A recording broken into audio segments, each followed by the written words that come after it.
ආසී තුරුම්පුයි අරන් අනුර මැතිවරණ කුට්ටම අනන්න ගනි.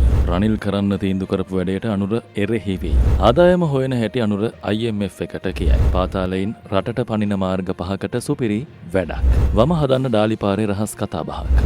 මාසෙට ලක්ෂ ගානක කෑව කතානායක කවුද? ආයතන 20ක සබිකයෝ 56ක් හිස්. බැංකු ගිණුමක් නැති හිටපු ඇමති.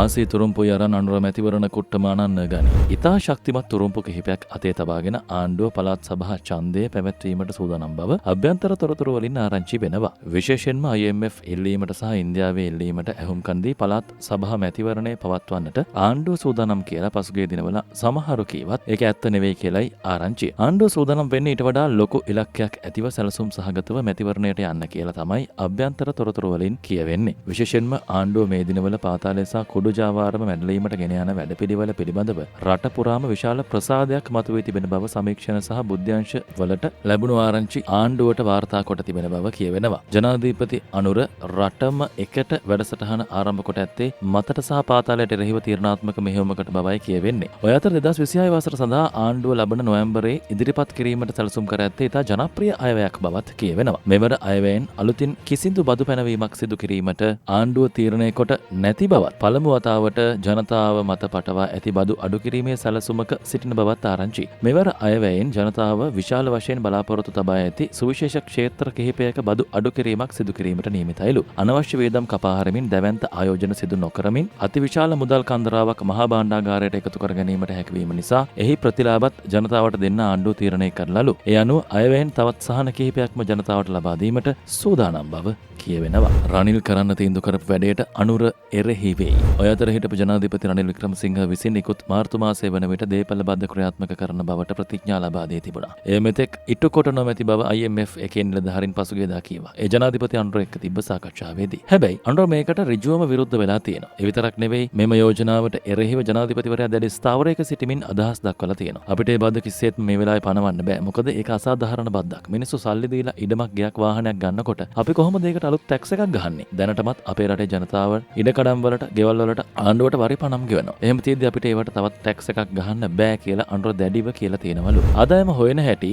අනුර IMF එකට කියයි. මෙහෙම කිව්ව විතරක් නෙවෙයි අදාළ බද්ද නොපැනවීමෙන් අහිමි වන ආදායම සොයා ගන්න ක්‍රමවේදය පිළිබඳව පැහැදිලි විස්තරයක් ජාත්‍යන්තර මූල්‍ය අරමුදලේ නිලධාරීන්ට ඉදිරිපත් කිරීමටත් ජනාධිපති අනුර කටයුතු කරලා කියලා ආරංචිය. ඔබතුමාලා දැනටමත් අපිට නිර්ණායකයක් ලබා දීලා තියෙනවා. ලබන අවුරුද්ද වෙද්දී දලදේශීය නිෂ්පාදිතයේ 15%ක මට්ටමකට ගේන්න ඕනේ කියලා. හිටපු ජනාධිපතිවරයා ආණ්ඩුව බාරගනිද්දී දලදේශීය නිෂ්පාදිතයේ තිබ්බේ 8%ට. අපි ආණ්ඩුව බාරගනිද්දී ඒක 13% දක්වා ඉහළ ඇවිත් තිබුණා. අපි මේ වෙද්දී පැහැදිලිවම සැලසුම් කරලා ඉවරයි. ලබන වසර වෙනකොට ඔබතුමාලා අපිට ලබා දුන්න 15%ක ඉලක්කය ඉක්මවා යමින් 16%ක් දක්වා දලදේශීය නිෂ්පාදිතයේ ඉහළ අරන් එන්න. අපි ඒකට අවශ්‍ය සියලු සැලසුම් මේ වන විට සකස් කරලායි තියෙන්නේ. ඒ ගැන කිසිම සැකයක් සහ ප්‍රශ්නයක් තියාගන්න එපා. අනුරගේ මේ පැහැදිලි කිරීමෙන් IMF නිලධාරීන් විමතියටපත් වෙලා තියෙනවලු. ඒ විතරක් නෙවෙයි අනුරගේ යෝජනාවට සම්පූර්ණ සහායත් දුන්නලු. පාතාලයින් රටට පනින මාර්ග 5කට සුපිරි වැඩක්. ඔය අතර පාතාලකරුවන් සහ මද්‍රව්‍ය ජාවාරම්කරුවන් රට පැන යාමට සහ මද්‍රව්‍ය ඇතුළු විවිධ ජාවාරම් සඳහා නිතර යොදා ගන්නා බවට රජයේ බුද්ධ්‍යංශ විසින් තොරතුරු අනාවරණය කරගෙන තිබෙන යාපනයේ හලාවත දෙවුන්දර ඇතුළු මුහුදු මාර්ග 5ක් ඉලක්ක කර ආරක්ෂක මුරකාවල් දැඩි කිරීමට ආරක්ෂක අංශ ප්‍රධානීන් තීරණය කරලලු.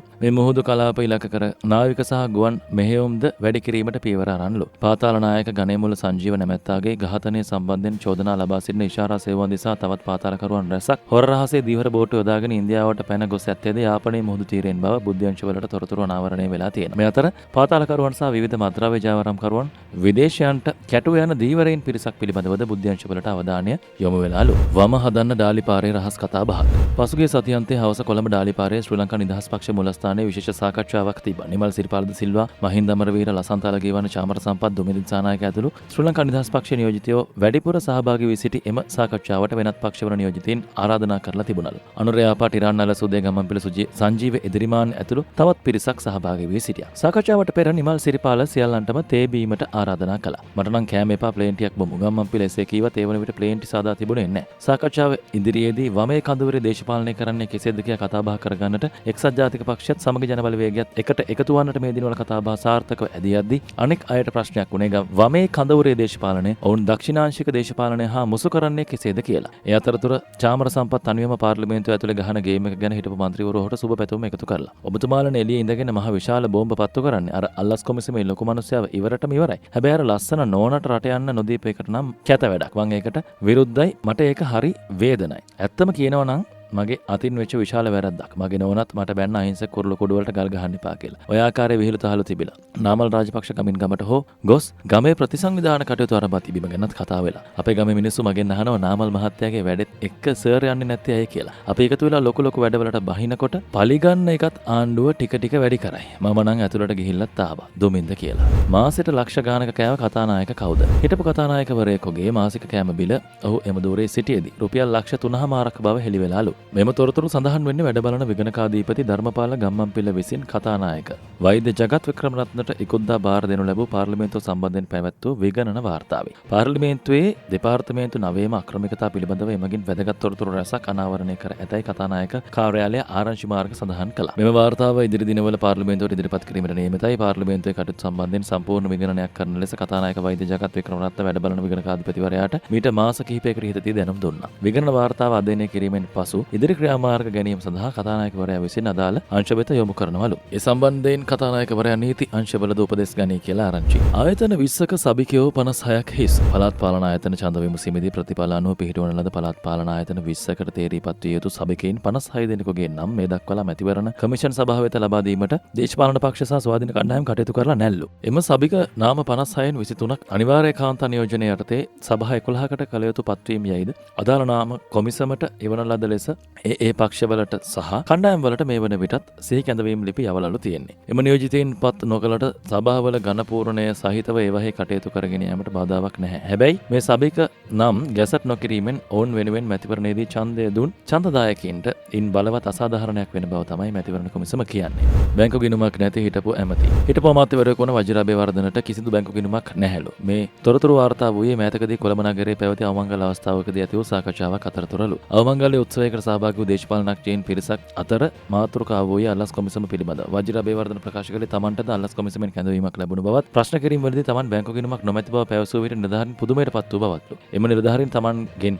ඊට හේතු විමසූ විට මට ගැටලුවක් නැතිනම් ඔබලා ගැටලුවක් කරගන්න අවශ්‍ය නැහැ යනුවෙන් තමන් පිළිතුරු දුන් බව කීවලු. අදට එපමණයි.